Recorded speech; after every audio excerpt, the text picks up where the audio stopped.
قیوم صاحب ایک دفعہ نہری فورس میں آئے تو انہوں نے ایک بات سنا، انہوں نے کہا کہ میں حرم نبوی میں بیٹھا ہوا تھا چھتریوں کے نیچے، اور میں بارگاہ رسالت میں حالت تصور میں حاضری کی کوشش کر رہا تھا، لیکن کہتے ہیں کہ میرا بار بار خیال شام و یمن کی طرف، ان کو الفاظ کی شکل دے کر تاریخ میں نہیں لکھا جاتا، جو ہوش و حواس کی باتیں ہوتی ہیں وہ تاریخ کا حصہ بنا کرتی ہیں۔ یہ بڑی میں نے گہری بات کی، اگر کسی کی سمجھ میں آئے تو آج اس رونق کو دیکھ کر مجھے احساس ہو رہا ہے کہ اس پہاڑ کی چوٹی پر جن لوگوں کی نظر ہے، یقین جانیے ایسے باپ بھی بے مثال ہوتے ہیں، ایسی اولاد بھی بے مثال ہوتی ہے۔ آج میری کیفیت بہت اطمینان بخش ہے۔ آج اس بہار جس کو میں دیکھنا چاہتا تھا اس کی جھلک نظر آتی ہے۔ پیر محمد بشیر صاحب آپ نے ایک چھت کی بات کیا، یہاں تو کئی چھتیں ڈلنے والی ہیں۔ بس استقامت، عاجزی، انکساری۔ میرے دوستو، آئے ہو درویشوں کی مجلس میں تو ایک بات بتاتا چلوں کہ فقیر کی مجلس کی ایک پہچان ہوتی ہے، ایک شان ہوتی ہے۔ اور ایک بات یاد رکھیں،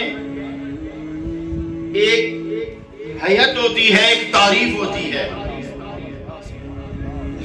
ایک صورت ہوتی ہے، ایک سیرت ہوتی ہے۔ چہرہ حسین ہو، کردار اچھا نہ ہو تو آپ حسین صورت کو حیت تو کہہ سکتے ہیں، حسن و جمال نہیں کہہ سکتے۔ جب صورت بھی حسین ہو، سیرت بھی حسین ہو تو اسے حیت نہیں، حسن بھی کہا جاتا ہے، جمال بھی کہا جاتا ہے۔ اس کی میں آپ کو وضاحت کیوں کر دیتا ہوں، میں کسی عنوان کو نہیں چھیڑنا چاہتا،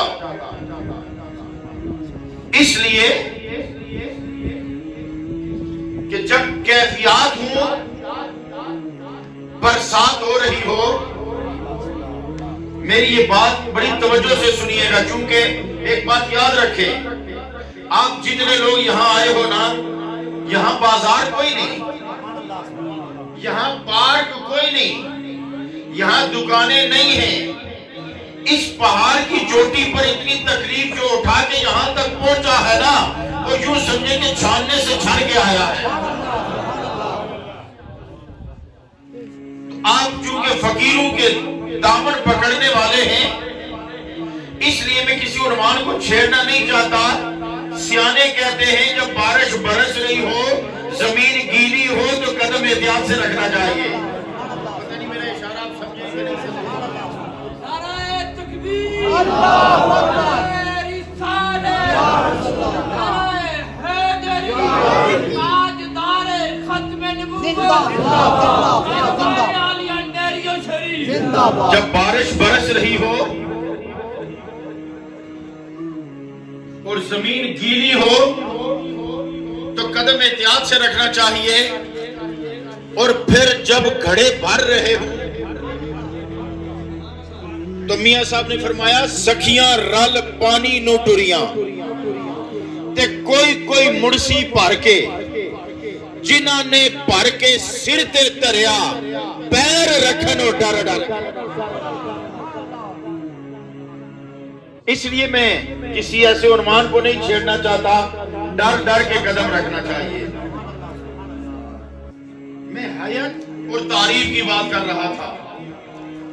آپ کو بتاؤں کہ آپ کو خطابات میں، مجالس میں، تقاریر میں، تصانیف میں بول کر اور لکھ کر جنت کی کتنی باتیں سنائی جاتی ہیں۔ سنا ہے وہاں ہیرے جواہرات سے اور کستوری سے پلستر کیے ہوئے محلات ہوں گے۔ سنا ہے وہاں دودھ و شہد کی نہریں بہ رہی ہوں گی۔ سنا ہے وہاں حسن و جمال की पैकर हूरे होंगी, सुना है वहां शराबत तो हूरा होगा, सुना है वहां वसी चमन होंगे, सुना है ता हद नजर हरे कुछ प्लाट अलाट होंगे, सुना है वहां बागों बहार होंगे, सुना वहां गुलो रंग होगा, सुना वहां खुशबू के हुल्ले आ रहे होंगे। ये जन्नत की शक्ल है, तारीफ नहीं।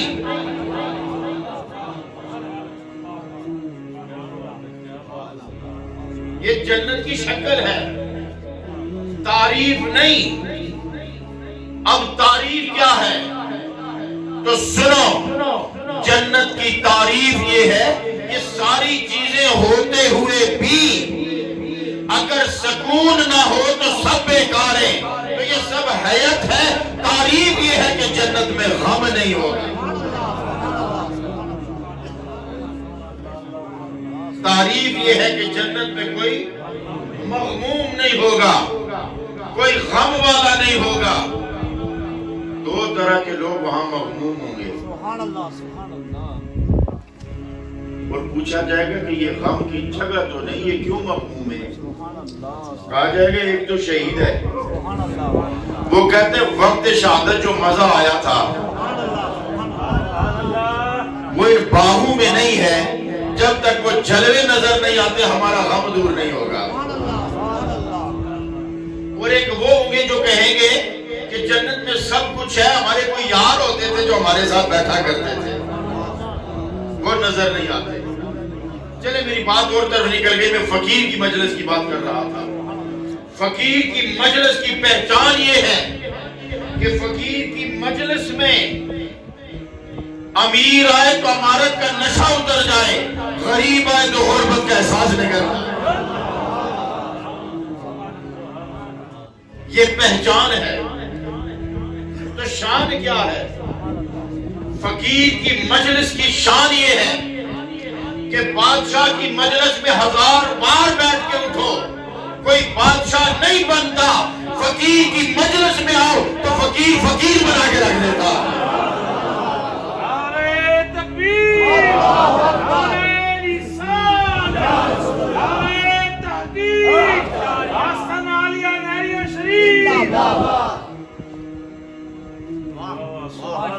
माशाअल्लाह। अली कदर मोहतरम मलिक जमील साहब अहले सुन्नत की बहार और पहचान और दरियाव की रौनक और यहाँ नहरिया शरीफ का झंडा, वो भी तशरीफ फरमा है। मेरी एक तरफ एक बड़ा खूबसूरत सैयद ज़ादा, दूसरी तरफ इतनी अजीम हस्तियों के बेटे। मैं बात वैसे सच्ची तो पूरी करनी चाहिए, आधी नहीं करनी चाहिए। मुझे किसी को कोई इख्तलाफ हो भी सकता है और शायद मुझे भी हो ना हो, ये तो अलग बात है, इस पर मैं बोलना नहीं चाहता। सरदार अब्दुल कयूम साहब एक दफा नहरी शेफोर्स में आए तो उन्होंने एक बात सुना। उन्होंने कहा कि मैं हरम नबवी में बैठा हुआ था छतरियों के नीचे, और मैं बारगाह रिसालत में हालत तसव्वुर में हाजिरी की कोशिश कर रहा था। लेकिन कहते कि मेरा बार बार ख्याल शाम और यमन की तरफ निकल जाता था।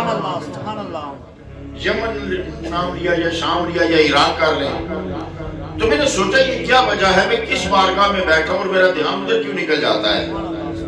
मैंने दाएं बाएं देखा और मैं बड़ा परेशान हुआ।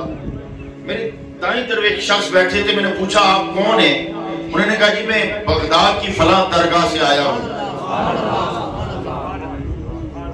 तो फिर मैं समझ गया कि जिनकी दरगाह से ये आया है वो पिछले साथ बैठे हुए हैं, तो वो उधर है ना, हमें तो इधर होना होगा ना, क्योंकि अपना अपना दर्जा है ना। वो जिस हजरत जुनैद ने कहा था तुमने या जुनैद कहना है, मैंने या अल्लाह कहना है। तो जिसने पांव पकड़े हुए थे उसने कहा ये या अल्लाह कहता तो मैं भी क्यों ना कहूं। उसने जब या अल्लाह कहना शुरू किया तो वो डूबने लगा। तो जुनैद ने कहा तू क्यों डूब रहा है? हजरत जी मैंने आपका नाम छोड़ के अल्लाह का नाम लेना शुरू किया। उन्होंने कहा वहां तक तेरी रसाई किया है, जहां तक रसाई है वहीं तक रहना चाहिए।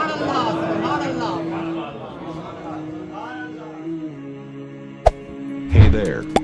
Subscribe to my channel. And also press this bell icon.